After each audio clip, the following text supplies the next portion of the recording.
क्या शिक्षा व्यवस्था की नाकामी का ठीकरा सिर्फ कुर्सियों के फेरबदल से फोड़ा जा सकता है, या यह आक्रोश उस पूरी व्यवस्था के खिलाफ है जो हर साल लाखों युवाओं के भविष्य को दांव पर लगा देती है। नमस्कार, मेरा नाम है आयुषी गौड़ और आप देख रहे हैं फोर्थ पॉइंट न्यूज।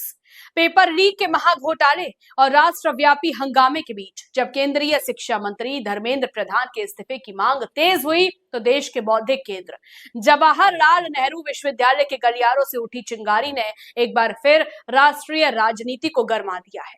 कैंपस में गूंजते आजादी और इनकलाब के नारों के बीच एक सवाल सिरहन पैदा करता है। जब सरकार खुद दोषियों पर सख्त कार्रवाई और फास्ट ट्रैक न्याय का भरोसा दे रही है, तब भी छात्रों का यह गुस्सा थमने का नाम क्यों नहीं ले रहा? क्या यह आंदोलन सिर्फ एक इस्तीफे तक सीमित है, या फिर यह आने वाले दिनों में देश के एक नए और बड़े राजनीतिक मोर्चे की पृष्ठभूमि तैयार कर रहा है?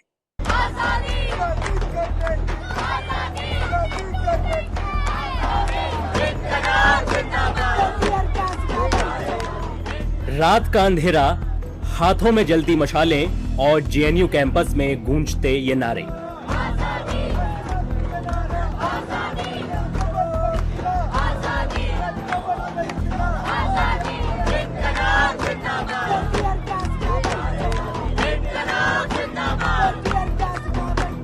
पेपर लीक पर दिल्ली के जंतर मंतर समेत पूरे देश में मचे बवाल के बाद शनिवार को केंद्रीय शिक्षा मंत्री धर्मेंद्र प्रधान ने इस्तीफा दे दिया, लेकिन विवाद अभी थमा नहीं है। प्रधान के इस्तीफे के बाद जेएनयू-एसयू ने बीती रात कैंपस में विजय मशाल जुलूस निकाला।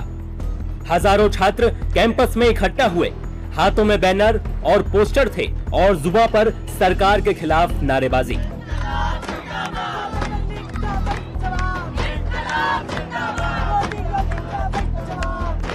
प्रदर्शन के दौरान सिर्फ पेपर लीक का मुद्दा नहीं उठा, नारे लगे, बीजेपी से आजादी, आरएसएस से आजादी, दिल्ली पुलिस से आजादी।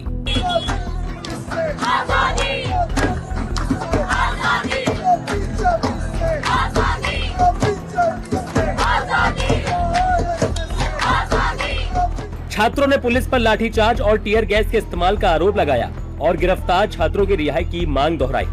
जेएनएसयू अध्यक्ष अदिति मिश्रा ने मोदी सरकार पर सीधा हमला बोला और कहा कि केंद्र सरकार छात्रों की दुश्मन है। बहुत दुख की बात है, लेकिन बहुत स्पष्ट पता भी चल रहा है कि ये सरकार किसको अपना दुश्मन मानती है, और ये सरकार साफ सुथरे शब्दों में, एक्शन में बता रही है कि ये सरकार पढ़ने लिखने वाले लोगों को, किताब पसंद करने वाले लोगों को अपना दुश्मन मानती है, लगातार जेलों में उनको ठूसती है। इतना ही नहीं, अदिति मिश्रा ने बिहार में छात्रों के प्रदर्शन पर पुलिस की कार्रवाई का भी विरोध किया और चेतावनी दी कि अगर सरकार ने जेल में बंद छात्रों को नहीं छोड़ा तो ये विरोध और तेज होगा। बिहार में जो प्रोटेस्ट चला उसका वीडियो सबने देखा, पूरी देश ने देखा है। किस चीज का मर्डर हुआ है? आरएसएस की तानाशाही का मर्डर हुआ है शायद, इसलिए उनको जेल में डाल के रखा है। और हम चेतावनी देते हैं बीजेपी सरकार को, आरएसएस की सरकार को, कि हमारे साथियों को जल्द से जल्द छोड़ा जाए, नहीं तो ना जेएनयू चुप बैठेगा, ना दिल्ली यूनिवर्सिटी, ना जामिया, ना एयूडी, ना दिल्ली, ना बिहार, हर जगह से आवाजें उठेंगी। जेएनएसयू प्रेसिडेंट ने एनटीए पर निशाना साधा और नई शिक्षा नीति का भी विरोध किया।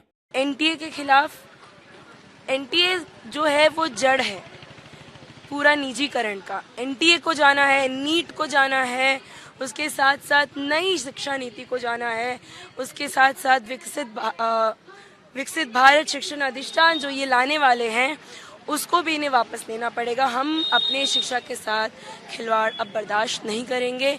यही इतनी सी ही बात है, बहुत कॉम्प्लिकेटेड बात नहीं है। शिक्षा सस्ती हो, शिक्षा सबके लिए हो, इतनी सी हमारी मांग है, कोई बड़ी मांग नहीं है।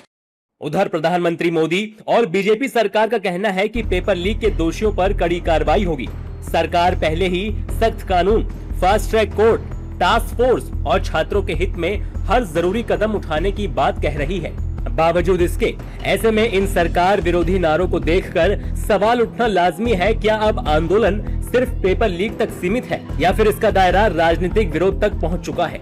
पेपर लीक के खिलाफ आवाज उठाना लोकतांत्रिक अधिकार है, लेकिन जब सरकार कार्रवाई का भरोसा दे रही है, कानून सख्त बनाने की बात कही जा रही है, तो क्या आजादी आजादी और बीजेपी से आजादी जैसे नारे उसी मुद्दे की लड़ाई है? यह आंदोलन अब एक नए राजनीतिक एजेंडे की तरफ बढ़ चुका है।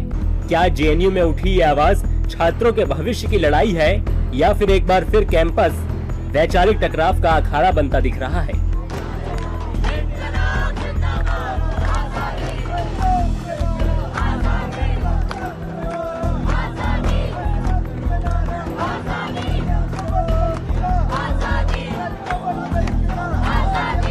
सवाल ये नहीं है कि कैंपस में कौन से नारे गूंजे, सवाल ये है कि उन नारों के पीछे छिपी युवाओं की वह बेचैनी कब सुनी जाएगी जो हर परीक्षा के साथ अपना भविष्य दांव पर लगा देने को मजबूर है।